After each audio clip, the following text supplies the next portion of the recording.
말씀은 출애굽기 1장 12절에서 14절 말씀입니다. 출애굽기 1장 12절에서 14절 말씀을 다 같이 봉독하겠습니다.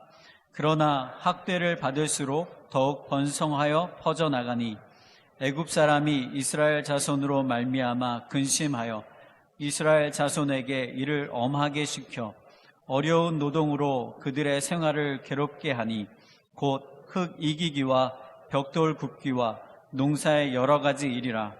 그 시키는 일이 모두 엄하였더라. 아멘. 믿음의 고백하겠습니다. 예수님 안에서 나는 언제나 행복합니다. 예수님과 함께 기쁘고 즐겁게 삽니다. 이렇게 사는 우리 모두가 되기를 예수님의 이름으로 축원합니다. 저는 오늘 함께 읽은 말씀을 중심으로 고난이라는 이름의 복, 한번 답시다. 고난이라는 이름의 복, 이와 같은 제목으로 피차의 은혜를 나누고자 합니다. 지난 2월 말부터 시작된 코로나19 바이러스의 감염으로 인해서 온 나라가 지금까지 계속 어려움을 겪고 있습니다. 계절은 어느덧 변화무쌍하게 바뀌어서 꽃피는 봄도 지나고 지리한 장마가 이어지는 여름이 됐는데 아직도 코로나19 바이러스는 계속 기승을 부려서 우리의 삶을 어렵게 하고 힘들게 하고 있습니다. 거기에다 전국을 망라한 기나긴 장마로 인해서 온 나라가 초토해야 되고 많은 사람들이 큰 고통과 어려움을 겪고 있습니다. 왜 이렇게 엎친 데 덮친 격으로 계속 어려움이 가중되는지, 문제가 계속되는지 힘들고 어려운 시간들을 우리가 보내고 있습니다. 하지만 여러분, 그럼에도 불구하고 저는 낙심하지 않습니다. 염려하지 않습니다. 포기하지 않습니다. 두려워하지 않습니다. 어떤 고난도 고난이 시작되는가 하면 반드시 끝이 있고 하나님은 하나님을 믿고 의지하는 주의 백성들에게 마침내 고난이 변하여 하나님의 축복으로 바꿔주시기 때문입니다. 그러므로 여러분, 우리가 살면서 어떤 어려움을 만나든지 어떤 고난을 겪든지 꼭 기억하십시오. 고난은 절대 고난만으로 끝나지 않습니다.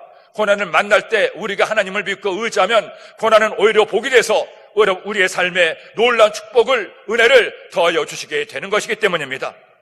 이스라엘 백성들도 마찬가지였습니다. 하나님께서 이스라엘 백성들을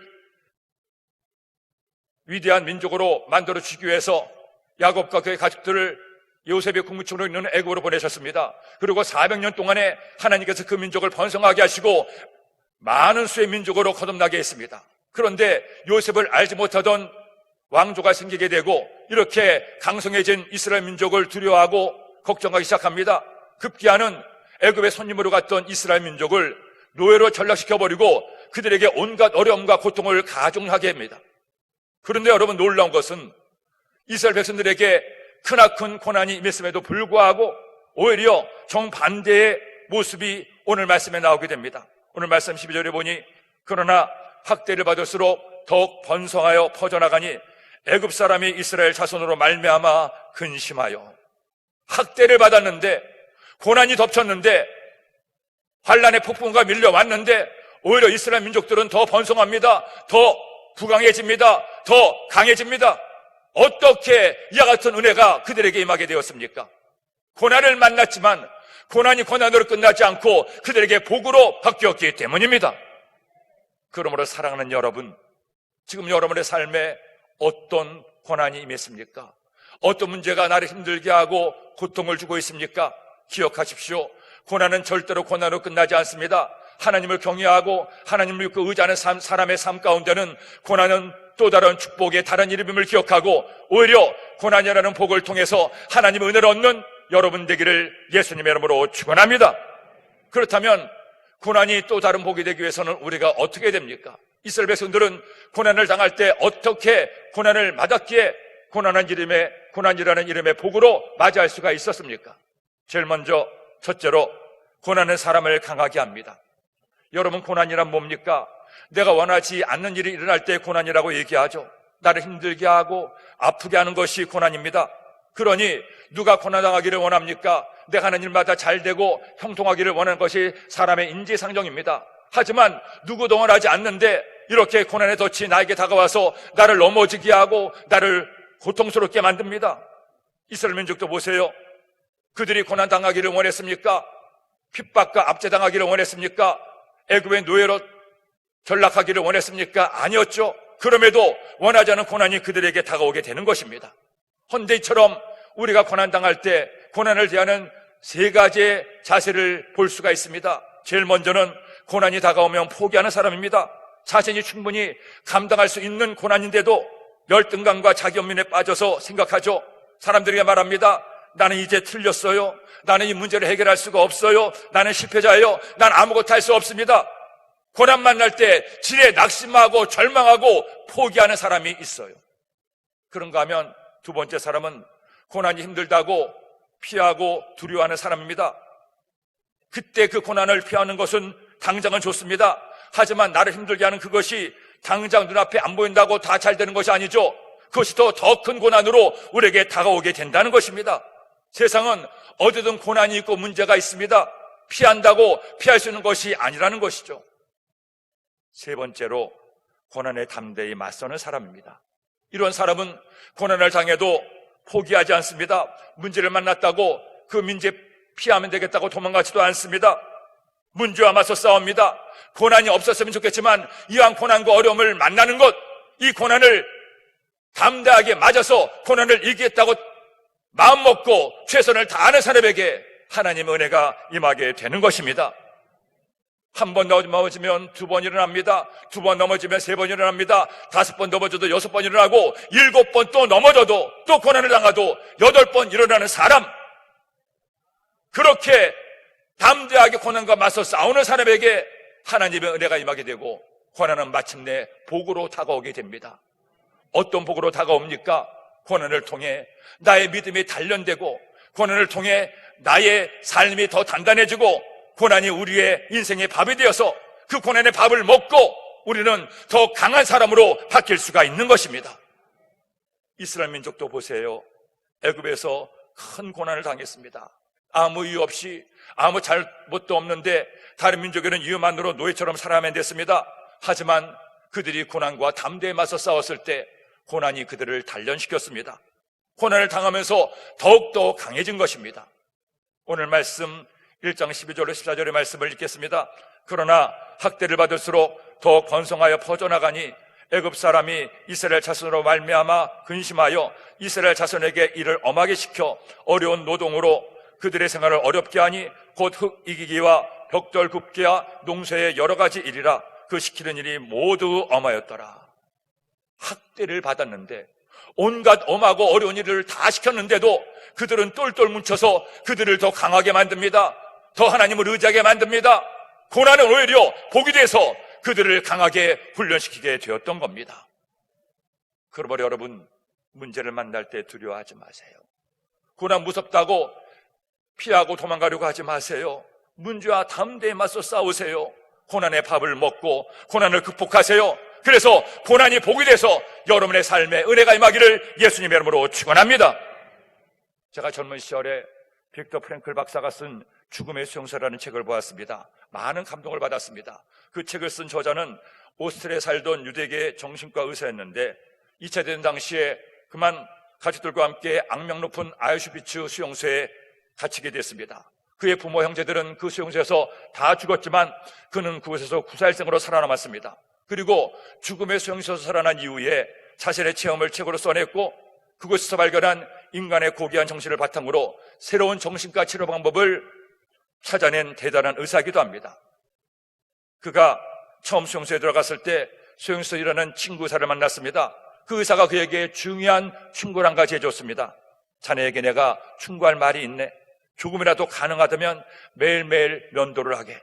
마지막 남은 빵으로 유리조각을 사서라도 그 유리조각으로 면도를 하는 게 좋아. 그러면 자네는 더 젊어 보일 거고 긁고 무지른 덕분에 뒷밤을 혈색이 좋아 보일 거야. 자네가 살려고 노력하는 만큼 자네가 살 확률이 더 높아질 거야. 그는 그 친구의 말대로 살았습니다. 다른 이들은 너무나 쉽게 삶을 포기하고 죽어나가는데 그는 매일 면도를 하고 자신을 살 수 있다고 스스로에게 생각했습니다. 그가 그곳에서 즐겨한 말이 있었습니다. 살아야 할 이유를 아는 사람은 거의 어떠한 상태에서도 견뎌낼 수가 있다. 결국 그가 아우슈비츠 수용소에서 살아낼 수 있었던 방법은 다른 것이 아니라 살겠다는 의지를 가지고 고난과 담대히 맞서 싸웠던 것입니다. 무섭다고 두렵다고 포기하고 절망하지 않고 살기 위해 최선을 다하고 하나님 은혜를 구했을 때 그는 살아남아서 놀라운 업적을 이루어낼 수가 있었습니다.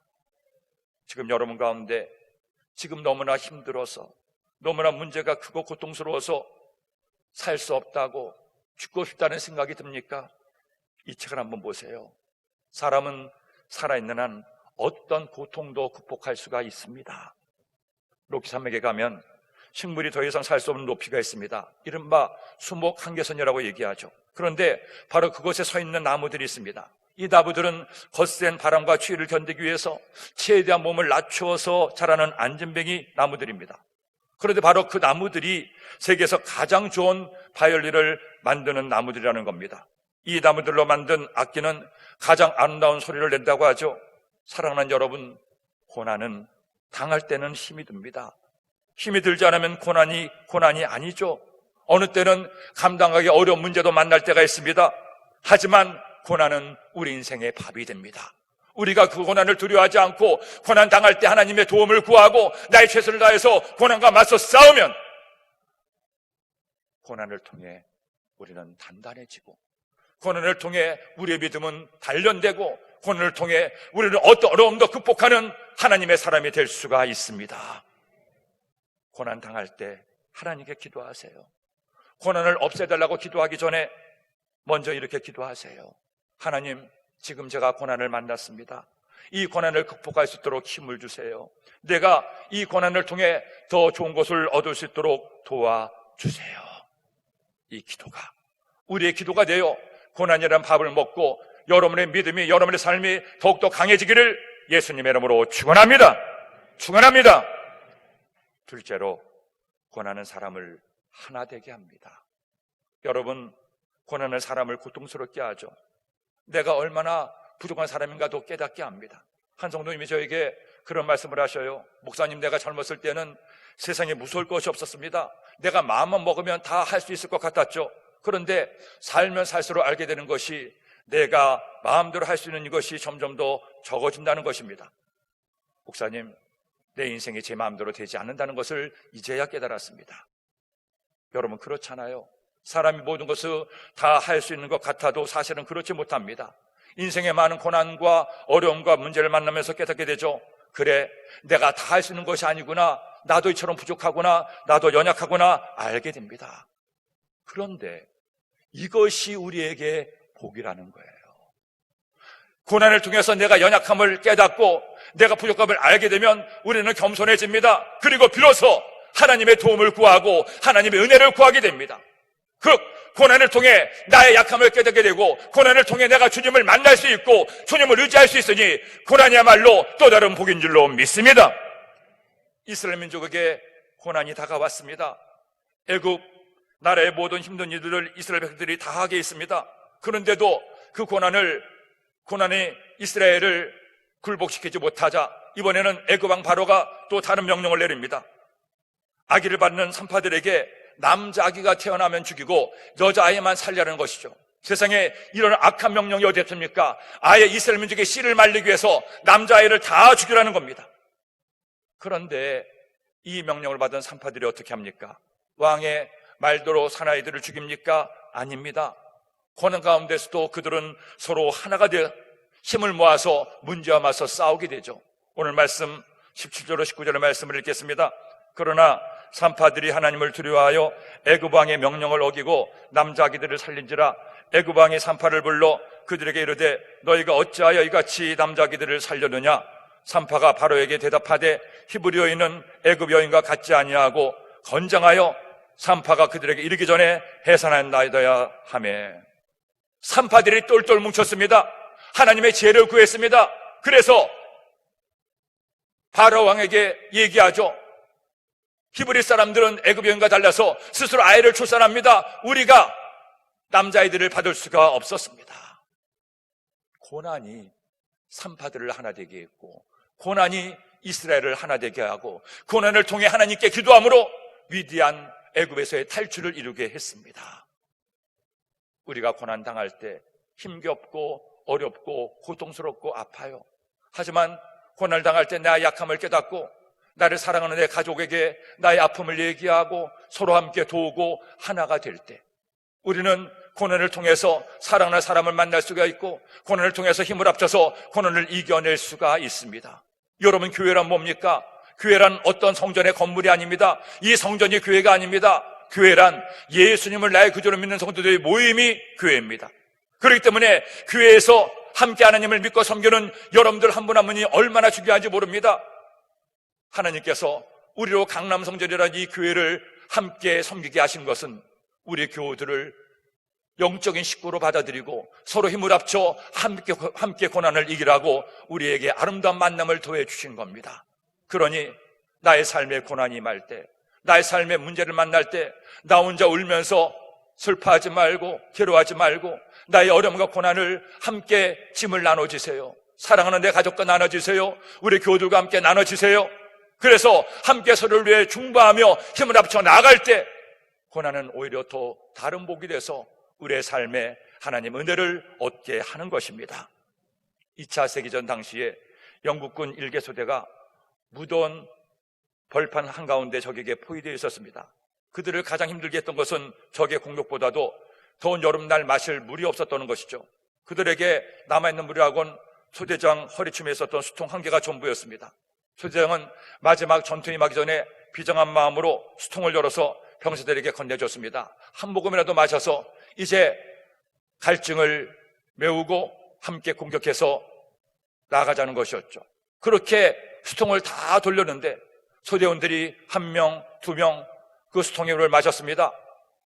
다 돌리고 나서 마지막 소대장에게 왔을 때 자신에게 자신이 마신 물을 없을 줄로 알고 수통을 받았는데 놀랍게도 수통 안에는 반 이상이나 물이 남아 있었습니다. 소대장도 병사들도 충격을 받았습니다. 이 목마른 시간에 서로를 생각해서 물병에 수통의 물을 거의 마시지 않던 그들의 마음의 헤아림을 보고 감동을 받은 겁니다. 우리에게는 아직도 전우회가 있구나.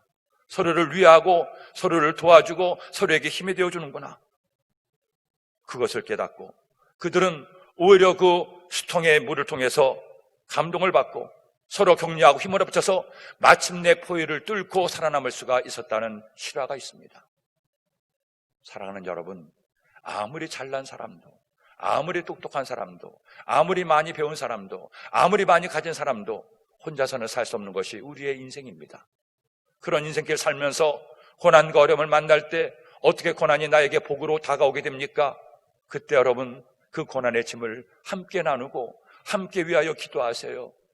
서로가 서로에게 힘과 위로가 되어주는 내 가족과 교우와 이웃이 있는 한 고난은 고통으로만 끝나지 않고 오히려 우리에게 복으로 다가오게 됩니다.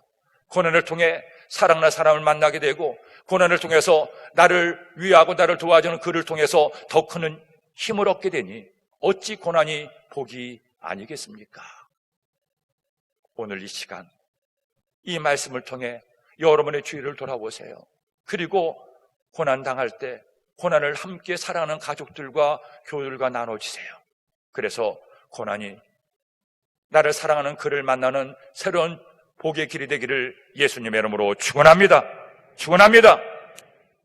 셋째로, 고난은 하나님을 바라보게 합니다.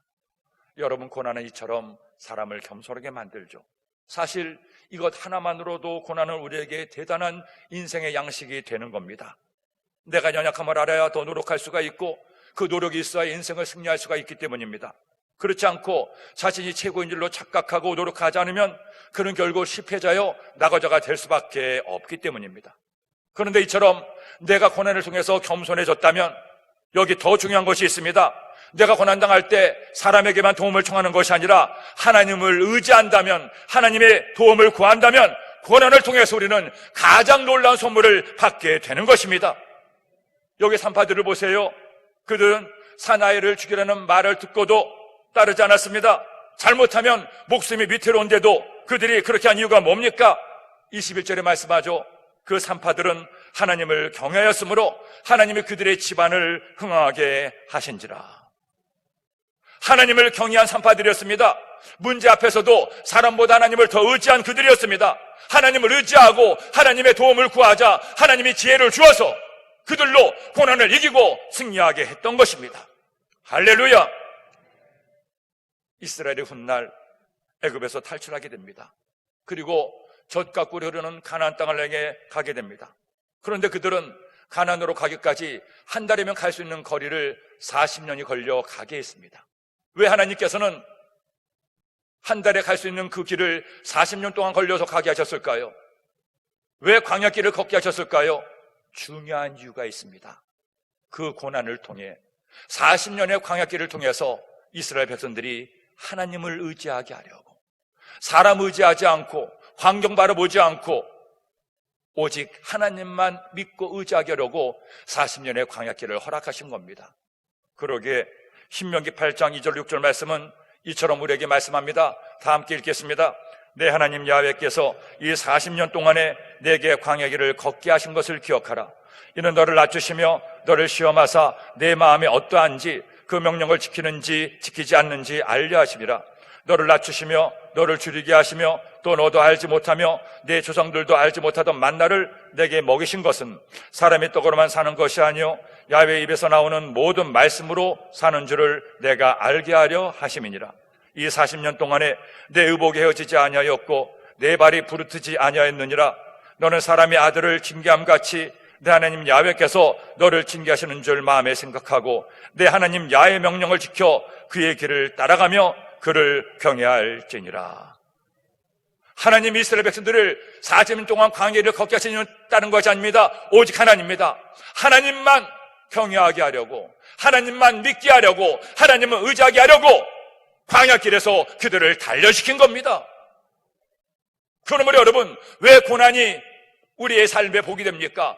고난을 통해 하나님을 의지하고 고난을 통해 하나님을 믿고 고난을 통해 하나님의 은혜를 구하여 하나님의 복을 받게 되니 고난은 바로 우리의 삶에 복으로 다가오게 되는 것입니다.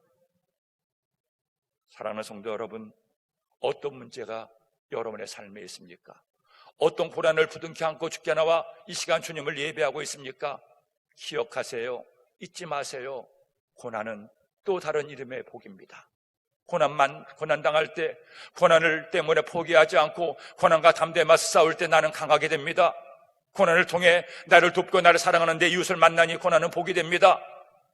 고난을 통해 하나님만 믿고 의지하게 되니 하나님의 도움받아 승리하니 어찌 복이 아니겠습니까? 주세페 베르디는 이태리가 나온 위대한 오페라 작곡가입니다. 리골레토, 일토로바토레, 라트리아비아타, 아이다, 수많은 족 같은 작품들을 통해서 오늘날까지도 많은 사람들에게 감동을 주고 있습니다. 그런데 그가 이처럼 위대한 작곡가가 되기까지 우연이 되거나 저절로 된 것이 아니었죠. 그가 첫 오페라로 사람들에게 호평을 받고 이제 다음 작품을 준비하는데 그만 30대의 젊은 나이에 사랑하는 아내가 세상을 떠나고 이어서 두 아이들마저도 세상을 떠나고 말았습니다. 그러니 갑작스레 닥친 그 고난 때문에 그는 자포자기하고 말았습니다. 나는 이제 아무것도 할 수 없어. 나를 사랑하는 가족들이 다 떠났으니 나는 이제 내 인생은 끝나고 말았어. 절망하고 포기하고 있던 그를 보다못한 친구가 어느 날 몰래 오페라 대본을 구해서 베르디의 책상 위에 놓고 나갔습니다. 그 대본의 이름은 나부코였는데 성경에 나오는 느부갓네살 왕의 이태리식 이름이었습니다. 어느 날 베르디가 이 낯선 대본을 펼쳐보다가 눈에 번쩍 띄는 구절을 발견했습니다. 전체 내용은 성경에 나오는 것으로 바벨론의 느부갓네살 왕에 의해서 사로잡혀간 유대인들이 그 핍박과 좌절, 고통 가운데도 좌절하지 않고 꿋꿋이 살아나가는 이야기였죠. 유대인들은 그 절망 속에서 하나님을 바라보았습니다. 날마다 조국을 그리며 하나님께 기도했습니다. 하나님, 우리 민족을 구원하시고 우리 민족을 다시금 돌이켜 사랑하여 주셔서 우리를 고향으로 돌아가게 하여 주옵소서. 더구나 그 대본 안에는 조국을 그리며 자유를 구가하는 가사들이 있었는데 그 가사를 보면서 자신도 모르는 사이에 가사에 곡을 멜로디를 붙여나갔습니다. 날아라 생각이여 금빛 날개를 타고 빛달과 언덕에서 날개를 접어라. 그것은 부드럽고 온화하고 조국의 공기가 향기고 같듯 맞이하라 요단 강둑과 무너진 탑. 오 내 조국, 빼앗긴 내 조국. 마치 절망에 빠져있던 자신이 작품 속의 주인공인 것처럼 그는 하나님의 도움을 바라며 노래를 만들었고 마침내 그의 세 번째 오페라 나부코를 완성했습니다. 지금 나오는 이 음악은 그 가운데도 가장 유명한 히브리 포로들의 합창이라는 곡입니다. 1842년 3월에 밀라노의 스칼라 극장에서 초연된 나부코는 때마침 오스트리아에게 지배를 당하고 있던 밀라노 사람들에게 놀라운 감동을 주었습니다. 포로 유대인들과 자신들을 같은 저주로 여기고 베레드를 감동시킨 이 히브리 포로들의 합창을 국가처럼 불렀습니다. 이 노래는 절망에 빠져있던 이탈리아 국민들에게 희망의 날개를 달아주었습니다.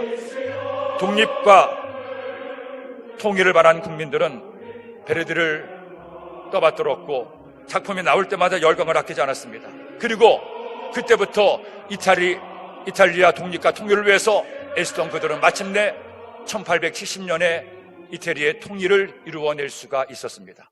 베레드는 그런 이탈리아의 독립과 통일에 영감을 불어넣은 위대한 작곡가로 오늘까지 그들의 존경을 받고 있습니다. 어떻게 그가 이 위대한 작품을 통해서 이태리 국민들을 하나가 되게 할 수 있었습니까? 고난 당할 때 하나님을 의지하고 고난 당할 때 다시 한번 도전하고 나아갔을 때 하나님이 그로 위대한 작곡을 하게 해 주었던 것입니다. 사랑하는 여러분, 누가 고난 없이 살 수가 있겠습니까? 누가 언제나 잘되고 형통하기만 하겠습니까? 오늘도 우리가 하나님을 예배하면서 이런 문제, 저런 아픔을 가지고 나와 주님을 예배하는 여러분들이 많이 있을 겁니다. 하지만 잊지 마세요. 성도의 고난은 결코 저주가 아닙니다. 성도의 고난은 우리를 망하게 하는 벌이 아닙니다. 성도의 고난은 또 다른 이름의 복입니다. 우리가 어떤 고난을 만나도 고난을 통해 하나님을 바라보고 하나님을 의지하면, 고난을 통해 서로 힘을 합쳐 서로 사랑하고 힘이 되어 도와주면, 고난 당할 때 포기하지 않고 고난과 담대하게 맞서 싸우면 고난은 우리에게 복으로 다가와 나의 삶의 위대한 승리를 얻게 합니다. 두려워하지 마세요. 염려하지 마세요. 하나님을 믿는 한 우리는 주님과 함께 승리하며 살아갈 수가 있습니다. 이런 은혜가 우리 모두에게 있게 되기를 예수님의 이름으로 축원합니다. 축원합니다. 기도드립니다. 하나님 아버지, 고난이라는 이름의 복을 우리에게 허락하시니 감사합니다. 누구도 고난을 원치 않지만 고난을 만날 그때, 오늘 말씀처럼 이스라엘 백성들처럼 고난과 담대히 맞서는 저희들 되게 하여 주옵소서. 무섭다고, 두렵다고, 틀렸다고 피하거나 도망하지 않게 하시고, 그래 고난이 왔구나, 이 고난을 통해서 난 더욱더 강하게 되고, 이 고난을 통해서 하나님의 은혜를 얻고, 이 고난을 통해 사랑하는 사람들과 힘을 합쳐 극복하고 승리할 수 있겠구나 다짐하고 결심하고 실천하는 모든 성도님들 되게 하여 주옵소서. 예수님의 이름으로 기도드립니다. 아멘. 주님을 믿음으로 어떤 고난이 닥쳐와도 두려워하지 않고 주님의 은혜를 구하며 살기로 결심하는 분 아멘 하십시다. 여러분, 염려하지 마세요. 낙심하지 마세요. 고난당할 때, 힘들고 괴로울 때 주님을 보는 사람에게 주님의 은혜의 빛이 비추게 됩니다. 그래서 고난은 우리에게 복으로 다가오게 됩니다.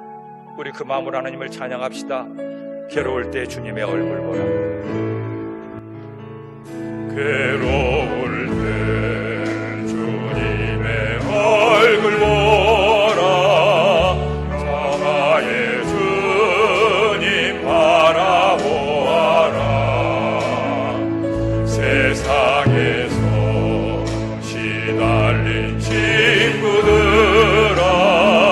위로의 주님 바라보아라. 눈을 들어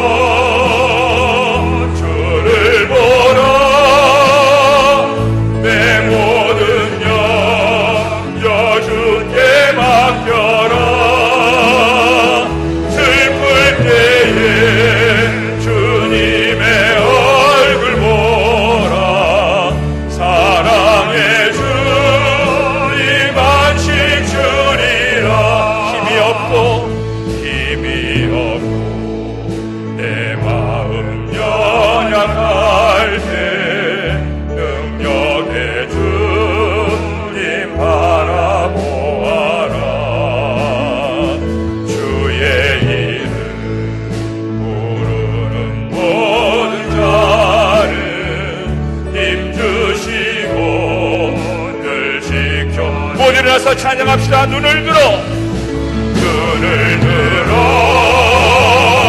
주를 보라. 내 모든 염려 주께 맡겨라. 슬플 때에 주님의 얼굴 보라. 사랑의 주 두 손 들고 찬양합니다. 눈을 들어 주를 보라. 눈을 들어 주를 보라. 내 모든 염려 주께 맡겨라. 슬플 때에 주님의 얼굴 보라. 여러분 염려하지 마세요. 슬퍼하지 마세요. 오직 주님만 바라보세요. 마지막으로 찬양합니다. 눈을 들어 주를 보라. 눈을 들어 주를 보라.